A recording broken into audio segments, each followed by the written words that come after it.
It's about a minute gone past the hour of 9 o'clock in the studios of Classic 105.5 and 105.9. Welcome to today's edition of To The Point. For this, the third day of the month of November. We want to say thanks for being part of the program. My name is Joseph Cadore. I want to say good morning and welcome to those of you that's joining us on radio and even those now joining us on television, GBN's Channel 7, Channel 11, and Channel 20 if you're on cable, or you're probably joining us via our Facebook feed or our YouTube channel, or you probably chimed in on our webpage, www.gbn.gd.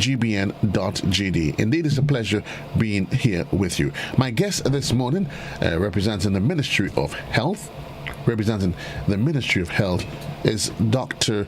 Myanna Charles, and certainly we'll be having a conversation as it relates to public health. I know COVID has dominated and may probably continue to dominate the conversations. It might be on the tip of our lips for quite a while, because there's no arguments that COVID-19 has totally and completely transcended our way of life, touching and affecting every facet of it, and it will and will continue to, definitely. But the question is, what do we do in this transitionary period as we go forward? Dr. Charles, it is the question. I took the liberty of saying that we at a transitionary period, a transitionary point in our fight against COVID. You being the expert, do you agree, or do you start saying, Joe, you have it all wrong? I would say, a pleasant good morning to everyone. I would say yes, but, I say we're in a period and a phase where we need to change our mindset and more so think about how do we move forward. I mean, COVID-19, by its name, it has been declared a pandemic now almost 2 years. And we're still here in this fight against COVID-19. And we really have to move our mindset to a point where we can strike that balance. That balance between saving lives and saving livelihoods. Because, our goal, yes, we want to minimize death. We want to minimize hospitalization. But also there is a long-term social. Doc, let me just pause. If you don't mind, either just pulling your device you use on your laptop, is it? Correct. Right, just put it a bit closer to you, please, so I can get, just pull the head of it just a bit closer to you. Pull it towards you. Too much. Okay, that's a bit, leave it right there. Don't you even touch it. Yes. So you're saying it's about answering the question, how do we transition to the next phase? Each one of us taking responsibility. Correct. It's more so, about changing our mindsets, because, on the one hand, right, COVID-19 has significantly, impacted our lives, not only, causing persons to go into isolation or quarantine, not only through, the deaths that it has caused, the hospitalization, the illness. It has also impacted persons in other ways. It has impacted persons socially. It has impacted our school kids, the education system. It has had psychological impact, economic impacts, and as we are at that phase, we need to really think about how do we move forward, and, a lot of countries, early up, they had a zero COVID policy. Right? They were trying to get to zero cases, but they realized that, this goal of eliminating coronavirus is basically not practical. It is not practical. It is something that may persist, and we really need to, find that balance between lives and livelihoods and, the next steps and just moving forward as a people. Well, let me ask you, when you say that finding the elimination of COVID as it is, it's impossible. In what context? Are you saying that COVID, because certainly from a medical perspective, we've had other viruses that we've dealt with, other ailments over time, malaria, measles, and all this, and we found an answer for it. What makes this one so special? Or are you making reference to it not being able to eliminate it in the short term? Right. So I'm making reference to, the zero COVID policy. A lot of countries before, they were trying to get to zero cases before they can get back to normal. Okay. But that goal is just not practical. The virus will, it has its foothold. We had an outbreak. We had the tail end of this graph. We had the tail end.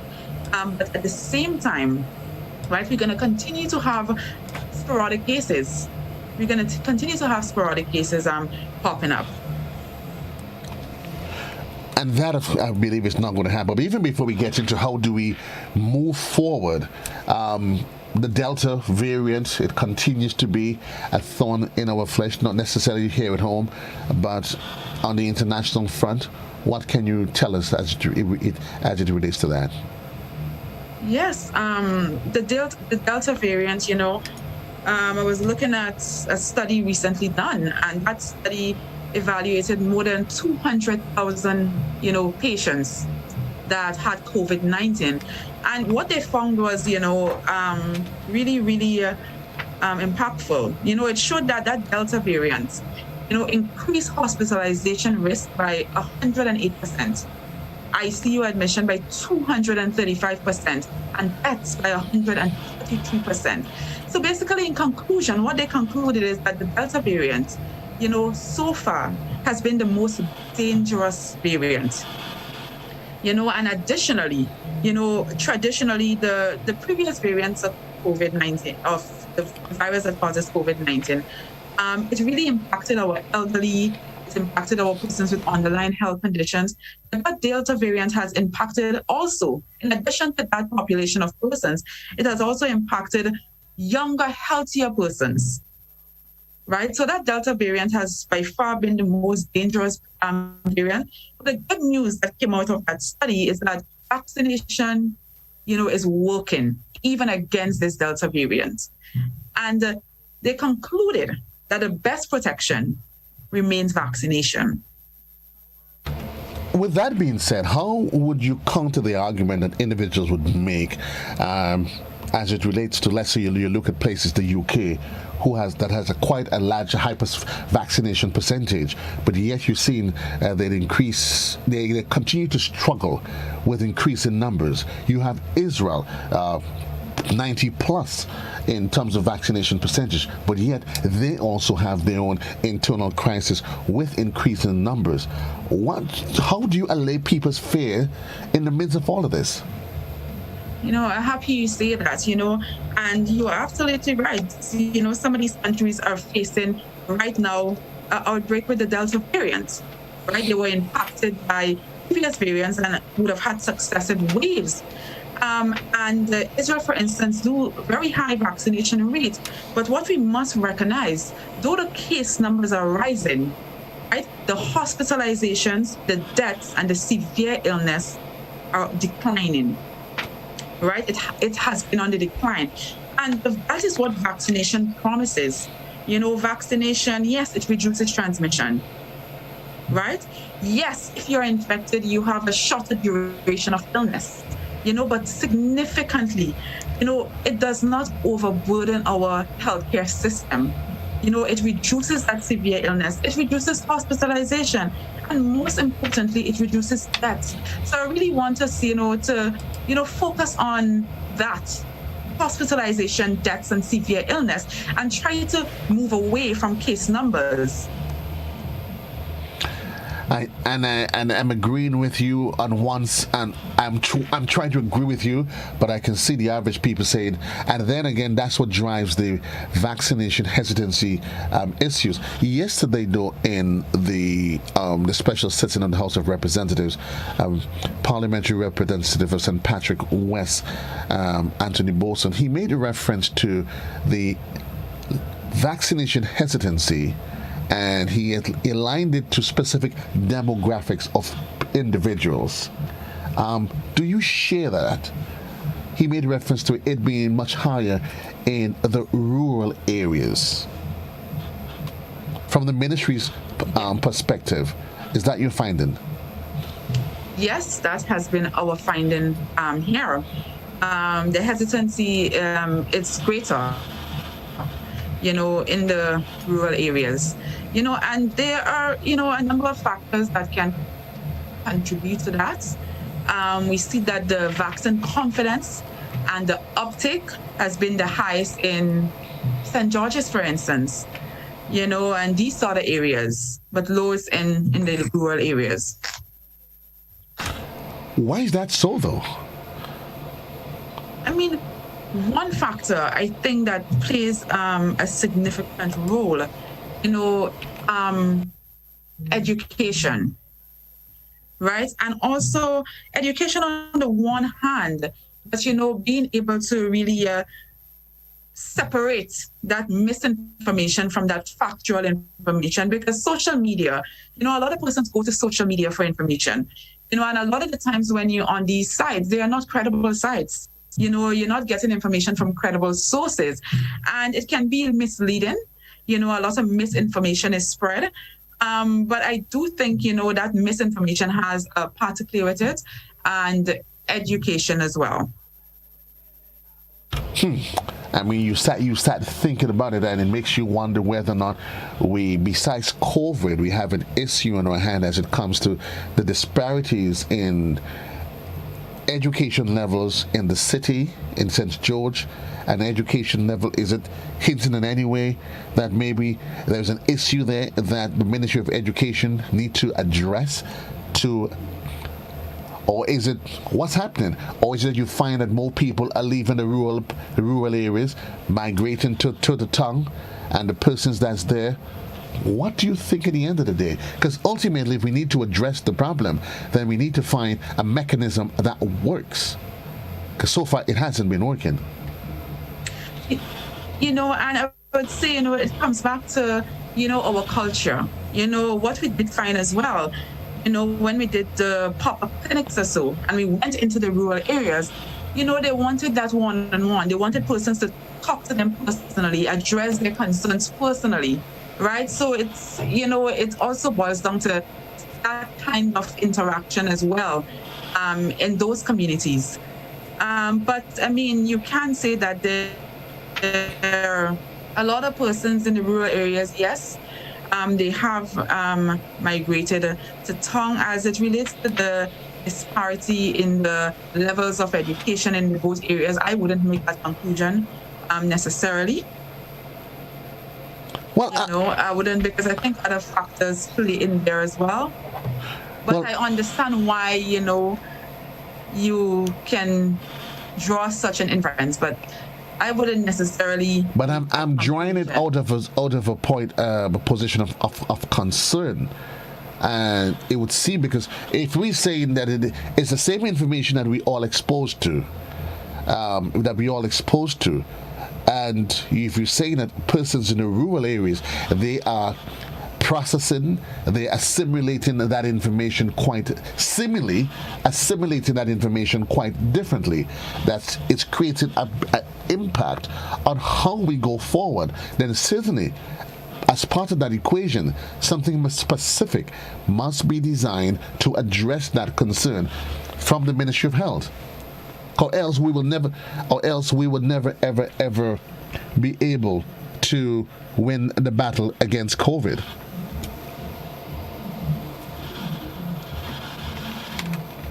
Yes, I understand your concern there, but as I say as well, a lot of persons, they want you to come to them, and they want that one-on-one. Right. To address their concerns personally. Because a lot of the times what we do find in the pop-up sites, and being there on the ground every weekend, what we find, you may have persons coming in and for months decide, I'm not taking this vaccine. And once you get to speak to them and you address those concerns one-on-one, they just want that one-on-one interaction. They just want that, they leave, and they take the vaccine. So there is also that aspect as well. So is the ministry going to forward? Is the ministry going to reassess its plan so as to make it take it on a more one-on-one basis? Yes, and that was really the goal of the pop-up sites and clinic as well. to bring the vaccination, one, for accessibility, but to also provide that, one-on-one interaction with persons in those areas as well, to dispel those misinformation and the myths as well. And we will continue with those efforts. How much do you think, it is said that we're a Christian nation, and Grenadians, we believe that the Bible says a lot of things about what will happen in the end times, and I'm not going to get into the specifics of that, but many have attributed our appreciation for what the Bible says and analyzing it and cross-referencing it to what's happening in our world. Do you think, how much of a part do you think that has played in the way our vaccine hesitancy has rolled out? Yes, I would say, it is a contributing factor in the vaccine hesitancy, because as you say, we are a very, religious nation, and I know a lot of persons have made a reference to what is happening now as signs of the end times, right? And that is why we need champions in all aspects of life, and all stakeholders are important. Our religious leaders are important in this fight against COVID-19, because some persons, I will tell you personally, some persons, they would not take the vaccine unless their pastor or their priest tell them to take the vaccine. So you have that aspect as well that has contributed. So, we really need all, players involved, in this fight. And I must say, we got support from the religious committee as it relates to our fight against COVID-19. And that in itself has contributed to increased uptake.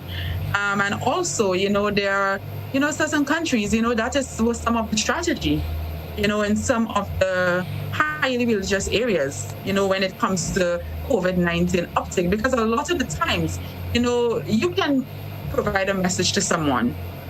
I'm like, I'm not listening. I go next. I'm from the community. I'm there with them. And I give the same message and they take heed. So a lot of the times it's also, about the messenger as well.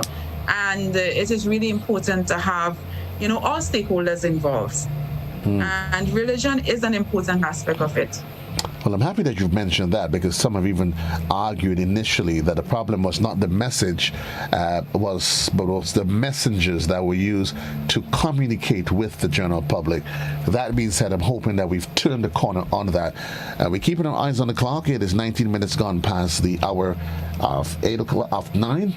We have a caller on the line. Classic, good morning, you're live. Hi, good morning to you, Joe, and to your followers, and to Dr. Charles. Good morning, Dr. Charles. Yesterday I was listening to the Parliament proceedings, and I was surprised, almost shocked to hear the presentation by Honorable Anthony Boson. And it was saying the same thing that I've been saying for so long. And it's good that, when people leave the cabinet, they seem to be able to think a lot clearer. Because I have been emphasizing the importance of proper statistics and using that statistics properly. I know you may have recalled me talking about the first, the thing they sent out, not the billboard, however the name is called, what they send out every day. And it was not properly done, very confusing, and I was telling the minister, if this thing is properly done, it can be used. Now, everything in Grenada is a secret. We get all we see the number of cases. We don't know where they are. We hear of tests, and one day the test positivity is 22%. The next day it's 7%. We're not knowing if these are random tests or tests that are done through contact tracing, which have high likelihood of positivity. And if we know the statistics, we can use it. And I kept saying, and I was relieved to hear him say, if we know who is not being vaccinated, we can develop special messages to target them. Okay. And so far, we have not done that. And I hope that moving forward, we'll be more scientific in our approach. use the statistics properly and use it as a tool to be more effective. So you don't just work harder, but you work smarter. Don't just work harder, work smarter. Okay, thank you. Smarter. Thank you, caller. That's all I have to say. But very good job you guys have been doing. I commend you, and I congratulate the Grenadians who have been cooperated with you. And we can only hope that we emerge out of this sooner than later. At least for this round. Thank you. This caller is saying, your thoughts, Doc? Your thoughts, Doc? Getting the science, to work for us. The caller was. I didn't hear much of what the caller said. The caller was highlighting, was actually making reference to Minister Bolson's, Anthony Bolson's, the parliamentary representative for St. Patrick West, his sharing yesterday when he was making reference to the fact that, listen, let the science be the one that guides what we do as it relates to the hesitancy in persons not taking the vaccine. And he was saying that it's certainly, he's surprised that he made reference of it, and that should in fact be the guiding light. Let it be science when we go out there to know who is where, what they're thinking, what their beliefs are, how do we reach them? Yes, I would say, we are being guided, and we have been guided by the science, from the beginning. That is what we use to guide our approach and, plan initiatives going forward. We always rely on the science. Well, the science, sometimes I know there are persons who have questioned it, and let me just make reference to this. And it was not made by you specifically, but I remember at one point in time during the pandemic when it was Dr. Charles that made reference to more than 50% of the population coming down with contracting the virus. And people were going, wow. But then he said that, and on the heels of that, the numbers started to decrease. Sometimes those are things that makes people question the entire process itself, whether it is science that's guiding it or something otherwise.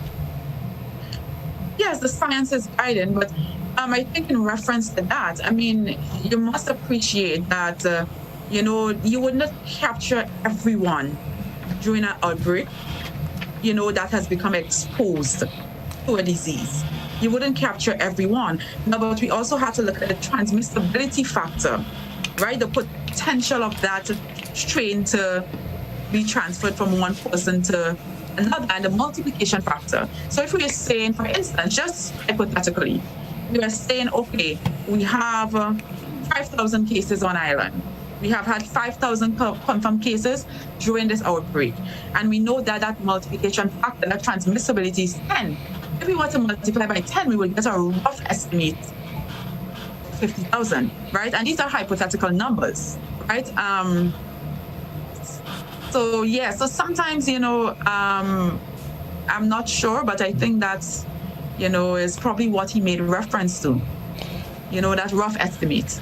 And I think maybe it only comes to the point when communicating to the public, there's a science not just in what the Ministry of Health knows, but in how that information is communicated to the public. Now, you giving me this analysis, it sends something different in my mind. But for the average person, when it is said, well, this is what's going to happen, and then it doesn't, it makes you lose faith and trust in the messenger. We have a caller online. Thereafter, we'll take a quick commercial break. Good morning, caller. You're live. Good morning, Mr. Joseph. Yes, go ahead, please. Good morning to the doctor. I just want to make reference to the last caller. Are you there? Yes, go ahead. Yes, based on that's Pastor Joshua Mackey speaking. I'm not against vaccine, but with the same breath, where is God in all of this? Because it seems that the science of trying to rule the world. But I'm asking all of this, the reason why, because when the spike was on, the government were calling for prayer that God will put in his intervention. But now I'm hearing the last caller that's saying that based on the message, the messenger is important. That's true. But as a pastor, our role is to lead and guide people the right way. And without God, we must know, without God, we cannot do nothing. And if God is left out in this pandemic, I said it before and I'll say it again. When we think that we get it under control, we make a big mistake, because the Bible said, when they shall say peace and safety, which is, Mr. Joseph Cadore, you are aware of that. He said there shall be sudden destruction. So in whatever we're doing, we cannot leave out God in that. Man is freely born and man has that choice. And no one should be forced based on what have happened. So many young people have been out of a job. As a pastor, a young woman spoke to me the day before, and she wanted to go and do the bushing. And they said to her, she had to be vaccinated. And listen, this is not what we want in our nation.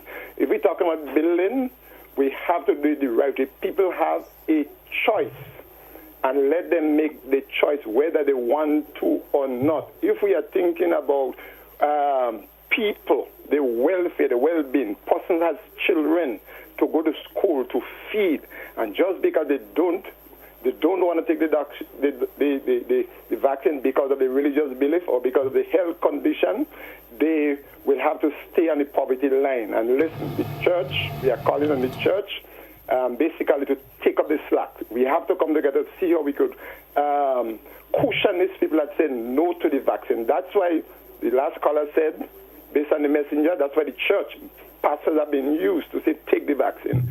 And this is what God hates. God loves the truth, and we must stand by the truth. Okay, sir.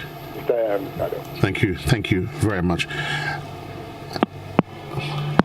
Dr. Charles, you wish to comment in any way, form, or fashion?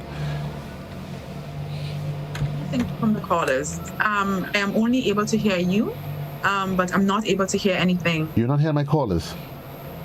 Okay. No, I'm not. I think, So you may need to okay, we probably need to a little summary. Okay. I mean, he was just highlighting the fact, I think he underscored the point that you made initially, the role that the church can play in getting the information out there. But in the same token, he was highlighting the fact that people should be given choices. And on that, I mean, I say yes, persons have their choices. Choices has always been part of the equation when it comes to vaccinations, getting a job. Years ago at Cable Wireless institution, they would tell you, okay, we are employing you under this condition. But it's a conversation that would go either way over a period of time. 29 minutes gone past the hour in the morning time. We'll take a quick commercial break, and we'll be right back on To The Point, right here on Classic and GBN Television.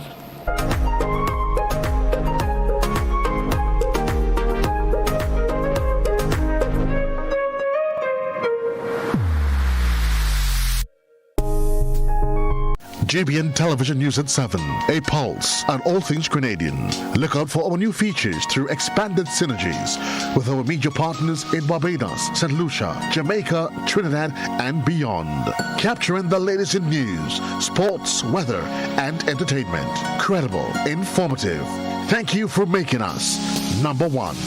News at 7, live, Monday to Friday on GBN Television, Channel 7 and 11. K105.5 and 105.9, Hot 98.5 and 98.7, GBN Television Facebook page and YouTube channel, and www.gbn.gd. GBN, with you anywhere and everywhere.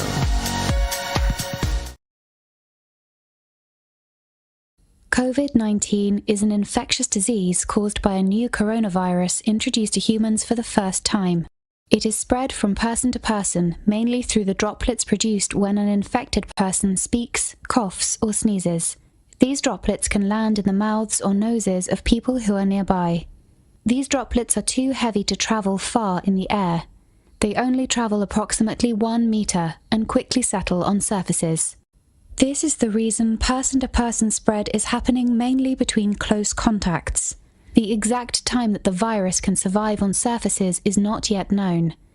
So it is wise to clean surfaces regularly, particularly in the vicinity of people infected with COVID-19. Hands touch many surfaces, which can be contaminated with the virus. You should therefore avoid touching your eyes, nose, or mouth, since contaminated hands can transfer the virus from the surface to yourself. When coughing or sneezing, cover your mouth and nose with the bend of your elbow or use a disposable tissue. If a tissue is used, discard it immediately into a closed bin. The most effective way to prevent the spread of the new coronavirus is to clean your hands frequently with an alcohol-based hand rub or soap and water. This will eliminate the virus if it is on your hands. Stay healthy and prevent the spread of COVID-19.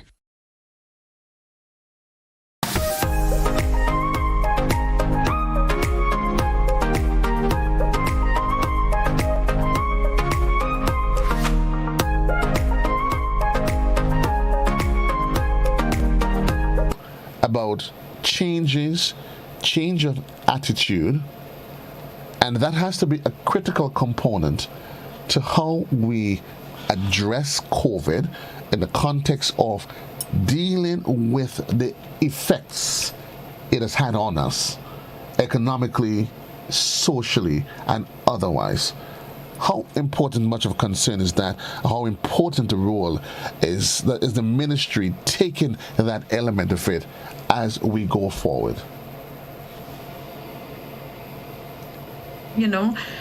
As I mentioned before, the other long-term impacts of COVID-19 is extremely important, and you mentioned a few. And I would like to add to that, psychological as well impacts. So all of these things. So we really need to, think about life with COVID, and daily take that personal responsibility, to protect yourself. But, COVID in itself, it has the impact directly, through the impacts it have on our health for persons who would have been infected with COVID-19. That impact, it brings in a lot of anxiety in persons.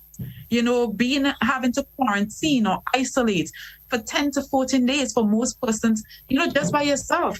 That alone can really psychologically impact persons, and when we look at our kids, our school children, they have not had that opportunity to be in that classroom, to interact with other students, to socialize, that sort of healthy, social dynamic that is very important in development.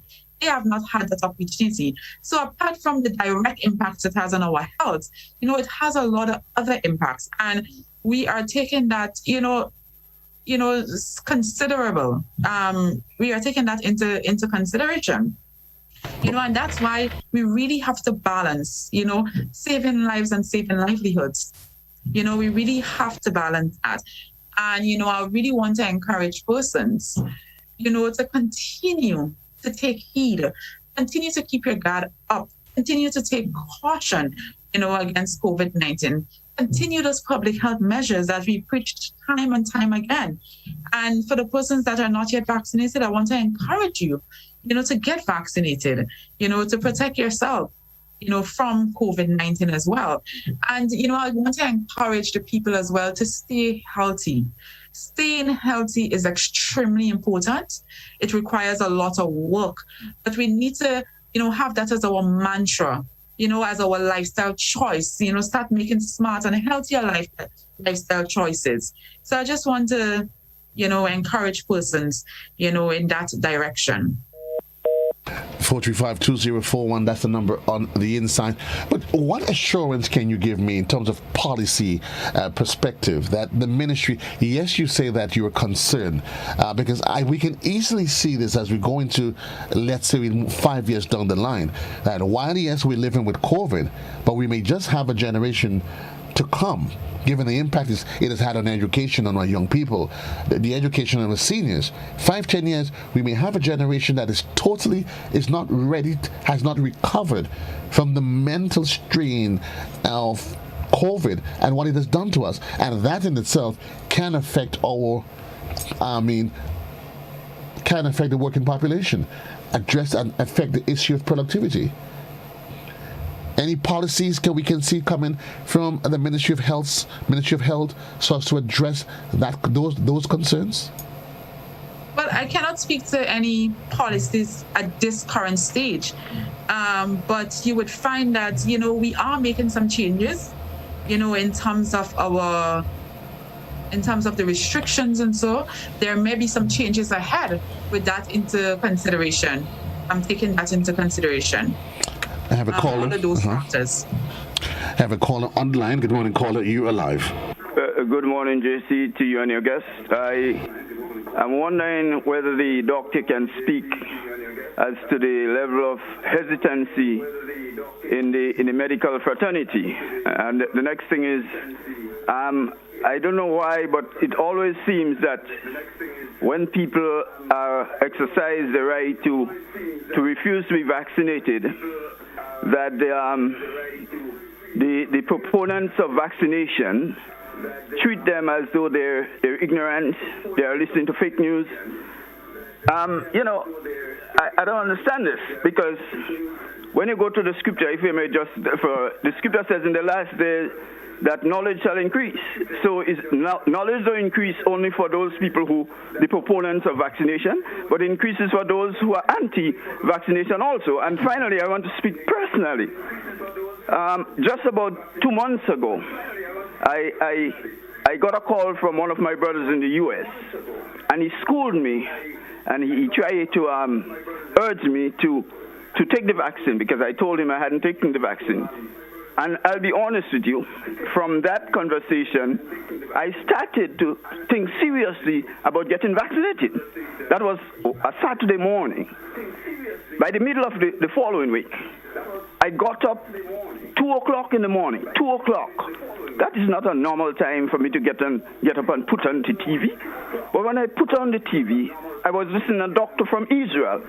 And what he said to me, I am now not thinking about getting vaccinated at all. So the rise of information and people being more enlightened is across the board. Okay, sir.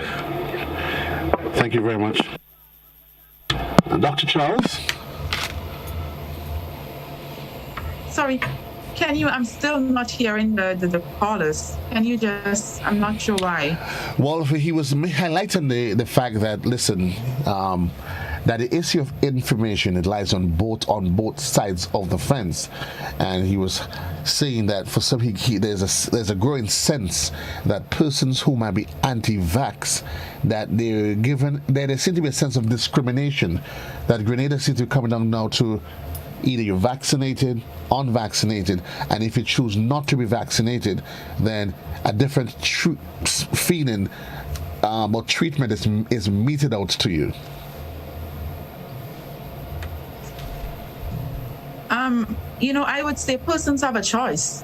Persons have a choice to take the vaccine or not to take the vaccine. What the Ministry of Health continues to do is to encourage persons, to get vaccinated. Because when we look at the benefits of vaccination and we look at the risk, we see that the benefits far outweigh the risk.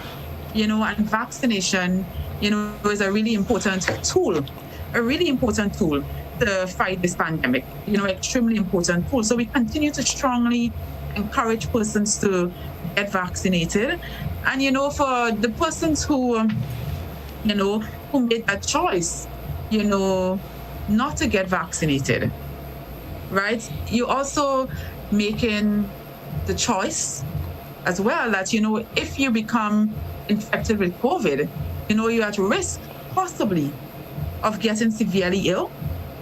That risk is much higher of getting severely ill, of getting hospitalized, and possibly dying from COVID-19. And as I said before, it really breaks my heart when I hear about a COVID-19 death in this current, climate.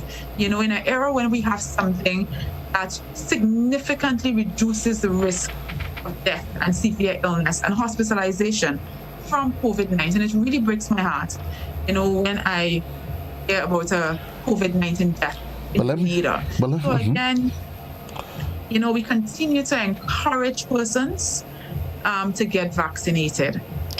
But would you agree that this is probably the same sort of continuous rhetoric that that is causing individuals to be hesitant? Maybe the message should be not for officials to say get vaccinated is the best choice, but maybe where individuals are provided with data, pros, cons, those for, those against, that information made available, and allow persons, educate them so that they can make an educated decision as to, I've weighed it in the balance, yes, no, let me go ahead. maybe that's where the conversation needs to be taken. I mean, I would say I think that we have addressed both sides. We have talked about the benefits, but we also talked about the risk, and we had made that comparison. That benefit risk ratio. And we have evaluated that. And again, as I say, persons have a choice. After evaluating the information, after looking at the benefits and looking at the risks, we do understand, and I understand, that persons have concerns. I do understand the pandemic in itself, the virus itself is scary, and when we enter the period of vaccination, that also came with concerns. And that in itself is scary. And persons have a lot of concerns and questions. And at the stage where we are now, and all the evidence that has been gathered over the last 2 years, after evaluating, the benefits and the risk, and we provided persons with that, persons can make an informed decision. And that was what we want persons. So that's why we had the education campaigns, and that's why we educated persons so that they can make an informed decision.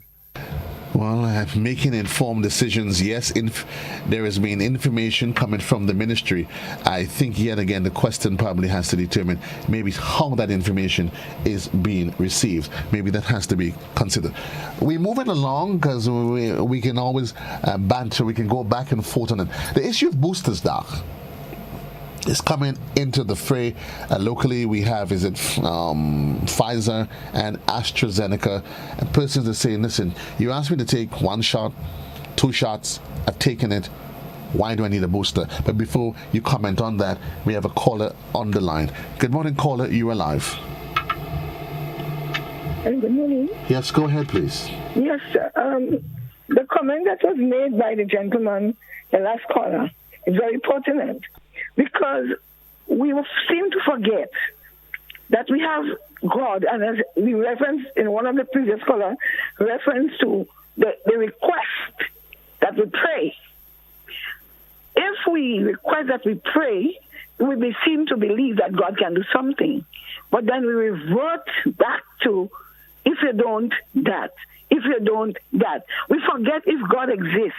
And then we seem to believe only those who support vaccine are citizens. But those who do not are not citizens. And this whole picture that is painted in the world reflects back in the book of Revelation, where it tells you have to say, is either you take the mark of the beast or you die. And this seems to me that is what is being proposed by governments of the world. If you don't take the vaccine, you should not live. That is what we're heading for. So people better realize that this is soon to be either you're dead or you live based on whether or not you take the vaccine, because it has something in it that your body has to have to be a citizen of the world. And if you don't, hell for you. That's how they see it. But people better realize that we need God. But let me ask you, caller, if we continue to forward the argument that what we've seen here is clearly spelled out in the Bible, and the Bible says, you Satan, that this is the times that we're living in. Yes. Why are we then so worried that the Bible says so about the mark of the beast and all of those things? If it is in fact what it is, why then are we so worried about it? Because either way, in the mark of the beast, it would be an option to take the mark and not to take the mark. So then why then are we confused? I'm not confused. Who want to confuse themselves are confused. But this vaccine, now I read about this thing since 2010. This was proposed since 2010. You remember in 2010, they had a plan 2020. And this was part of the 2020 plan. Yeah, but I'm not sure. Okay. What plan is it that you're referring to with Plan 2020? I mean, here's what I would suggest, Ms. Jeremiah. If you can share that information with me. Well, no, I don't have. Listen, they have taken off my internet. They have taken off my phone and everything else. Because what I was sharing was maybe fake news or whatever. So they took off that without my consent. They just took off my phone. They took off my internet and other things, other access that I had. So I don't have any access to those information. And a lot of people, a lot of doctors who are true, they have lost that. Some of them have lost their careers. Some of them have lost other things because they spoke the truth. Well, there should never be a difference. If I don't want to take a vaccine, I should not be denied any privilege whatsoever. Okay. That's my life. If I choose to and I contact COVID and I get sick or get ill or something happened to me, it's my choice.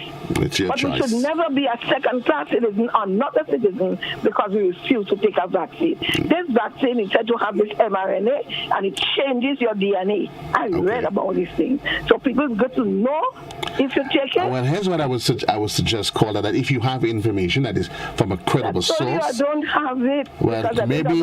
Well, if you have access to it. No, but here's what I'm saying. If you have access, to the information, then certainly there must be somebody out there that has the same information. That's all I'm saying. Very early before this thing had started, I sent some video links. Yeah, but Jeremiah, this is what we're doing here. We keep measuring in your opinions, what you think. I keep saying what needs to be done, and that's what helps add to the confusion. That individuals, they come and they measure in their opinions, and the opinions are forwarded as though it is the gospel truth. There's some things I believe in what the Bible says, but I'm not gullible enough that everything somebody tells me, you need evidence for it, and that's all I'm saying. Doc, time is slowly running out. We made a reference of the booster. What can you tell us about it? Because persons, yet again, they are going to start asking the question, what is in that booster shot? Why should I take it? What can you tell us? Now, I would speak to, the booster. It's like the third dose of the vaccine, right? The same vaccine. Now, and I want to speak to AstraZeneca, right? Because we rolled out AstraZeneca in February. Right, so for most persons, some persons would have been past 6 months since they've been fully vaccinated with AstraZeneca. Now, one of the leading scientists, in a remark made, stated that the vaccine, the immunity or the protection provided by the AstraZeneca vaccine is holding up really well. Right? And what they're suggesting is that there are some populations of persons that may require a booster. For instance, the elderly, the persons who are immunocompromised, they may need boosters. But what the evidence shows so far is that a standard 2-dose regimen is providing lasting protection for most people. Right? So we really have to look at it on a case-by-case basis. And there are certain populations of persons that, we may need to target, the elderly, the immunocompromised to receive boosters. But for now, there is not the understanding, or the understanding doesn't exist from the evidence so far, that most persons will need a boosters with AstraZeneca. So more so than ever, this is going to be optional. Yes, and the conclusion is that the immunity provided by AstraZeneca is lasting well. It is holding up well in the majority of persons. But there is a population of persons that may require a booster, and that booster is simply now a third dose of the vaccine. So yes. We have a caller that is live on the line. You go ahead, caller. Hi, good morning. Good morning to you. Please, thanks. One, I hope it's a rumor, I'm not sure, but I'm hearing now that there's a mixture between the AstraZeneca and the Pfizer. Is it true, and why? And number two, after taking the first shot of AstraZeneca, how long do you have to wait before you get the second shot? Thank you very much. Doc? Yeah, okay. Thank you, caller. Now, as it relates to the AstraZeneca vaccine and the manufacturer guidance, now you can get your second shot anytime between 4 to 12 weeks after your first shot.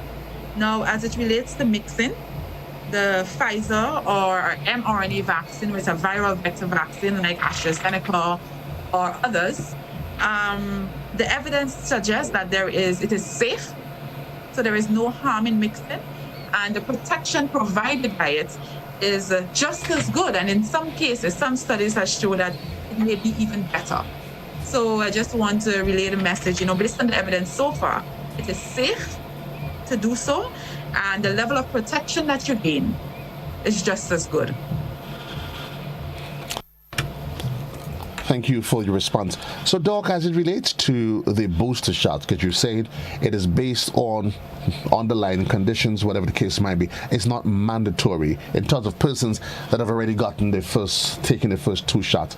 How then would the evaluation be made as to who should take it? What is there a test? They check your blood? Right. What exactly is the process? So I would say right now, in our context in Grenada, now as it stands now, we would have to, do it on a case-by-case basis.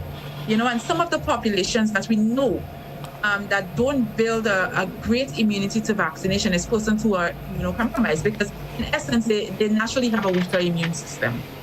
Right, so this is a population of persons that studies show that can benefit from a booster. But we also have to remember that a lot of the countries, that are offering boosters are also experiencing a resurgence of infections due to the Delta variant. Right, so they are boosting in that context, and they are boosting specific populations in that context due to the resurgence of infections and due to sometimes the waning immunity or the decline in immunity in specific populations of persons. Now, there is tests that can detect basically your level of protection. We do not have it available here on island, but it can show that level of protection.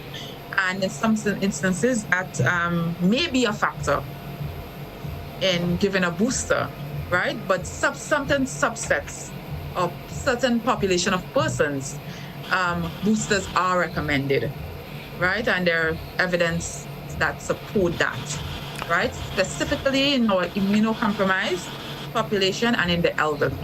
We have a caller on the line. Good morning. You're live. Go ahead, please. Joe, let me, with my own idea, let me explain what I think a booster is. Booster means to help. When you get a first vaccination, your body will try to resist it. They produce antitoxin to fight the germs that the virus has. So the vaccine is likely to kill or to help kill the germs inside you. But it may happen that the first vaccine you get might not be able to kill all the germs. So it's likely that they have to give you a booster. Booster means to reinforce, as when you reinforce an army.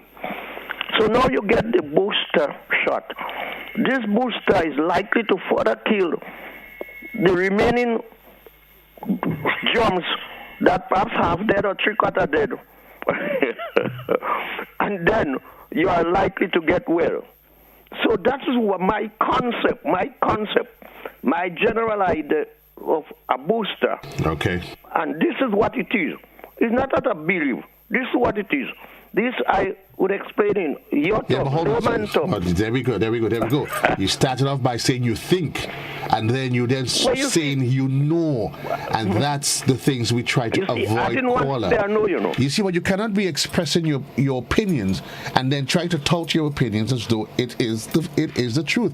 If you are speaking from at a position of authority, and you say, I'm speaking, this is what it is, then fine. But you can't be wavering, you think, and then trying to impose what you think to be as being the fact, scholars. 52041. Doc, we are running out of time. A question has been asked there. So I got my 2 shots 6 months ago. Should I be anyway worried that 6 months later, if I got it 6 months ago, why do I need it now? I mean, shouldn't my body be, whatever is in it, in my system, be right enough to keep me going? Yes, I want to make a comment, first off, right now, a booster is just an additional dose of a vaccine. And a booster is given to maintain your level of immunity, to maintain that protection, right? Because as we see, sometimes your immunity or your protection start to wane over time. As you would remember, sometimes, you get vaccines. For instance, I'll give you an example from me personally. Personal example. I was vaccinated against measles, mumps, and rubella with the MMR vaccine. Now, a few years later, I had to travel. Right? Before I did that, I had to do some specific tests to see my level of protection to those viruses. When I did the test, my protection was really low. So I had to get a booster because we know that immunity sometimes wane or decline over time, right? So sometimes you may require an additional dose. As it relates to that persons who have received their vaccine 6 months ago. Now, as I made mention before, the AstraZeneca vaccine, right? What the evidence has shown so far, it's that it is holding up really well, right? In the majority of people. And most persons who have received their 2-dose regimen, right? It is providing lasting protection in most persons. But there are special populations of people, right, that we know have weaker immune systems, right, that would benefit from a booster dose. So this is your immunocompromised population, your elderly and so forth.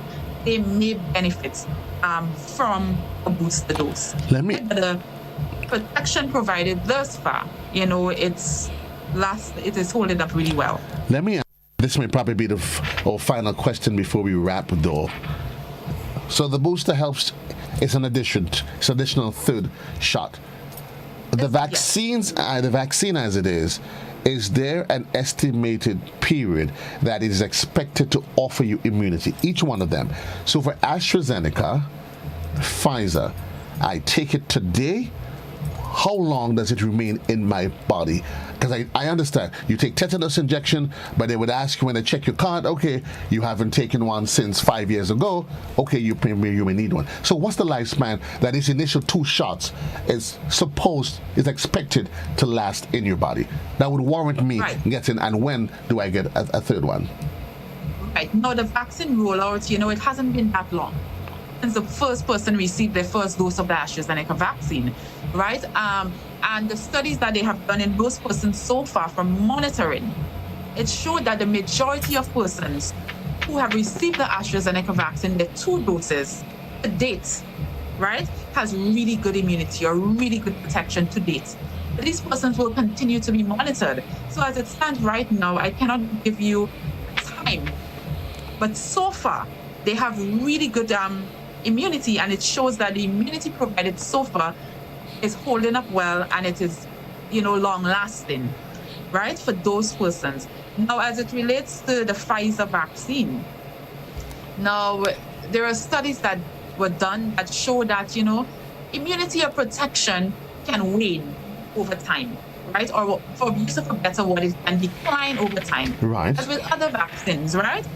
And so in those countries, sometimes they recommend that persons can have a booster dose as early as 5 months after their 2-dose regimen. So they can have that booster as early as 10 or even 6 months. Right? But not everyone, again, needs a booster. Right? These boosters, there are special considerations that are taken into place. Now, a lot of these countries who are offering booster, they are also experiencing resurgence of infection with the Delta variant, right? Additionally, they are offering booster to specific persons, right, within the population, persons that are naturally known to have weak immune system and, build, not an immunity that is not as strong. So the booster, again, the majority of persons so far, the immunity provided is holding up really well. But I understand that, Doc, but I'm asking a question on the context that if I take, let's say, Panadol, they would tell you the Panadol I take for headache, it is supposed to give me protection or relief for, let's say, 6 months. Most products, they have a lifespan.